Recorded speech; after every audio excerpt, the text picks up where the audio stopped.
Giovanni Cabrera. Good afternoon. Mr. Cabrera, you have three parking tickets. They're all overnight parking. Mm-hmm. And one school zone violation on Yes. Francis Street.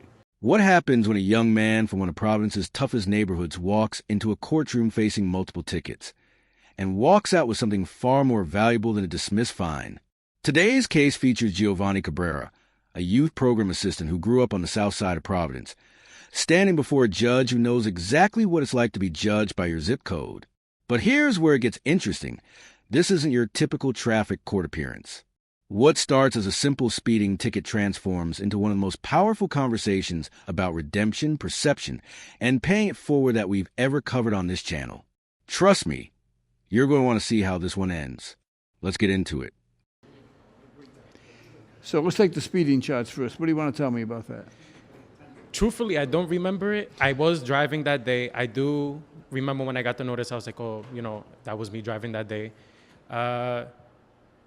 That one I just got to take full responsibility for. I work in the school system, so I understand how serious it is, so I won't argue on that one. Okay, pause right here. Did you catch what just happened? Giovanni comes into court facing a school zone speeding violation, one of the most serious traffic offenses you can get because it involves child safety. And instead of making excuses or trying to wiggle his way out of it, he takes full responsibility. And not only that, he works in the school system himself. He understands the gravity of what he did. This level of accountability is incredibly rare in traffic court. Folks, most people come in with a million excuses. Giovanni, he owns it immediately. Watch how the judge responds to this honesty. It's about to get really interesting. Did you say that you're a student? No. Oh, you're not a student. I work at New Urban Arts as a youth programs assistant, literally a street over. Okay. Yeah. All right. What do you do being a youth program assistant? What's that all about? So youth programs assistant, I basically work closely with New Urban Arts to work with all the high school students in Providence. And I personally grew up going to New Urban Arts, like after school program when I was in high school, and they changed my life. And so I continue, and I wanted to do the same. I wanted to give back to the community. Giving back. And so now I work at New Urban Arts and do the same. This is what we call the full circle moment. People, Giovanni didn't just benefit from an after-school program. He was so transformed by the experience that he came back to work there and help other kids just like him. That's not just gratitude. That's dedication to breaking a cycle. New Urban Arts is a real organization in Providence that provides creative mentorship to young people, and clearly, it works. But here's the question I want you thinking about. How many of us actually go back to pay it forward like Giovanni did? Drop your thoughts in the comments. I'm genuinely curious about your experiences with programs that change your life. Tell me about your life before and after you went to this program. So I grew up in Providence in the South Side. That says a lot already. A lot of people have a lot of notions about Providence and what it is to grow up there. Before I started going to New Urban Arts, or in general, just after school programs, I was just in the streets. Just like any other kid, I was in the streets. And my mom's, who is a single mother and now is going through a deportation case currently. And once I went to New Urban Arts and I met the people there, I learned that there is something, to do outside of just being like in the streets and all that. Like I learned how to produce, I learned piano. I'm a musician now and a producer, but I'm also a full-time artist. So I design websites for people. I design websites for a bunch of businesses around Providence. So I just help people kind of figure out how to do things better and more efficient. That's kind of what I do now. So I do a lot of things, many things. But my main passion is to work with the youth. Let that sink in for a moment. Giovanni just casually listed off being a musician, a producer, a full-time artist, and a web designer for businesses around Providence, all while working with youth in his community. And remember, this is a young man who grew up on the South Side with a single mother facing deportation.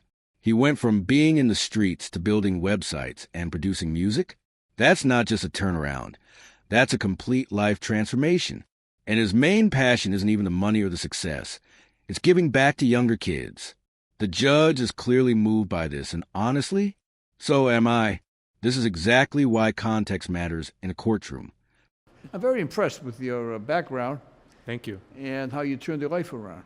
Thank you. And you said something that struck home with me Because you said you came from the South Side, and you know, when you come from the South Side, people have a certain perception of you. Yeah, a lot of preconceptions, of course. I understand that because I was, during the 40s and 50s and 60s, I was born and raised on Federal Hill. Oh yeah, I've read a lot about it. And There's a lot of books, many books written. people had perceptions about people on Federal Hill. Probably shouldn't tell this story, but I was working in a restaurant in downtown Providence when I was in college, right? And I was a counter boy, and a counter man. I was making hamburgers and cooking and washing dishes and stuff.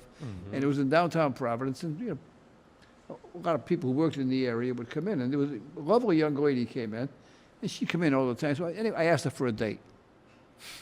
Okay. And she said, sure. She said, you have to come and pick me up. And she says, you have to come in and meet my parents. I said, of course. She says, what do you think, I would blow the horn or something, Yeah, right? right.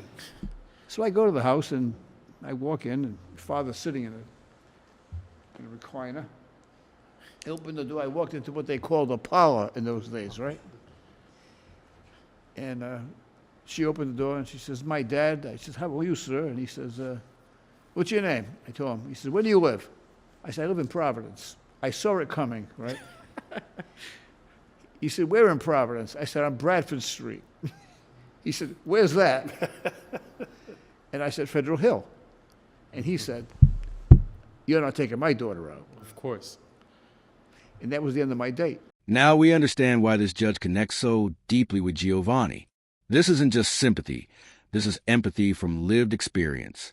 The judge himself grew up on Federal Hill in the 1940s, 50s, and 60s, when that neighborhood carried its own heavy stigma. He knows exactly what it feels like to be written off because of where you're from. That story about getting rejected for a date simply because of his address, that's the kind of moment that stays with you forever. And here he is, decades later, sitting on the bench with the power to either perpetuate those same judgments or break the cycle. This is what representation and understanding in the justice system looks like. Folks, two different generations, two different neighborhoods, one shared experience of being underestimated. People gotta let these notions go. You gotta let it go. So when you said you telling me about your situation, that people had certain thoughts about you, of course. Yeah. You know, I want to congratulate you for two things. Number one, turning your life around, and number two, trying to help others by paying it forward. Right? Of course. Inspector Quinn, I think we should give him a special consideration here. None of these fines doubled. You know, he takes full responsibility. I mean, it's $100. I'm going to dismiss it. And there it is, complete dismissal. Let's break down what just happened legally. Giovanni came in facing multiple overnight parking tickets and a school zone speeding violation. Normally, unpaid tickets can double, and school zone violations carry serious fines, sometimes $200 or more. But the judge recognized something more important than the technicalities: accountability, transformation, and community contribution. He specifically noted that Giovanni took full responsibility and is paying it forward by helping youth.